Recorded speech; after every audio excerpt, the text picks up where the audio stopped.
গ্রামের শেষ প্রান্তে একটা ছোট্ট নদী। নদীর পাড়ে দাঁড়িয়েই প্রথম দেখা হয়েছিল ওদের। ওরা কারা? ছেলেটির নাম আরিফ আর মেয়েটির নাম ছিল মায়া। সেদিন মায়া নদীতে পা ভিজাচ্ছিল, আর আরিফ দূর থেকে তাকিয়ে ভাবছিল, এত শান্ত মানুষও কি পৃথিবীতে থাকে? ভালোবাসা শুরু হয়নি সেদিন, শুরু হয়েছিল চোখের ভাষা, নিঃশব্দে। দিন যায়, দুজনের মাঝে কথা হয়, হাসি হয়, স্বপ্ন জমতে থাকে। আরিফ গরিব ঘরের ছিল, কিন্তু স্বপ্নে অনেক দূর। মায়া জানতো এই মানুষটা একদিন সংসার বানাতে পারবে।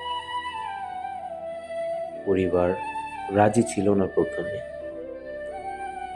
ভালোবাসা দিয়ে কি ভাত জোটে? মায়ার বাবার প্রশ্ন ছিল খুব কঠিন, কিন্তু সময় প্রমাণ করে ভালোবাসা শুধু আবেগ না, এটা শক্তি। একদিন ছোট করে বিয়ে হয়, কোনো রাজকীয় সাজ না, শুধু দুইটা হাত একসাথে ধরা। সংসার শুরু হয় এক ঘরে, টিনের চাল, মাটির মেঝে, কিন্তু ভেতরে অগাধ সুখ। রাতে বিদ্যুৎ গেলে আরিফ মোম জ্বালিয়ে বসত। দেখো, আলো কম হলে ভালোবাসা বেশি বোঝা যায়।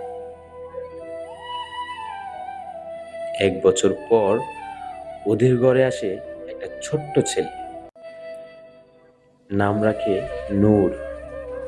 নূরের প্রথম হাঁটা, প্রথম ডাকা, সবকিছুতেই আরিফের চোখ ভিজে যেত।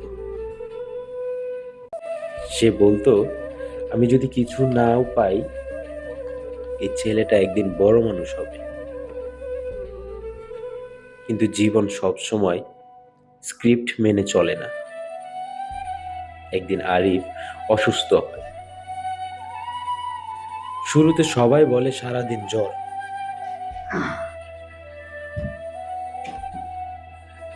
জ্বর নামে, কিন্তু শক্তি আর ফেরে না। হাসপাতালের সাদা দেয়ালের ভিতরে আরিফ মায়ার হাত ধরে বলে, নূরকে মানুষ করো, আর আমাকে খারাপ বাবা ভাবতে দিও না। মায়া কিছু বলতে পারে না, কথা আটকে যায় কান্নায়। শেষ রাতে আরিফ ছেলের কপালে হাত রেখে, নূর তখন কিছু বোঝে না, শুধু বাবার আঙুল শক্ত করে ধরে রাখে। ভোরের আলো আসার আগেই আরিফ চলে যায়, চলে যায় নিঃশব্দে, কোনো অভিযোগ ছাড়াই। আজও সে ঘরে একটা খালি চেয়ার থাকে। মায়া প্রতিদিন নূরকে বলে, তোমার বাবা মরেনি, সে তোমার ভেতরেই বেঁচে আছে। ভালোবাসা দিয়ে শুরু হয়েছিল গল্পটা, ভালোবাসা দিয়েই শেষ হয়।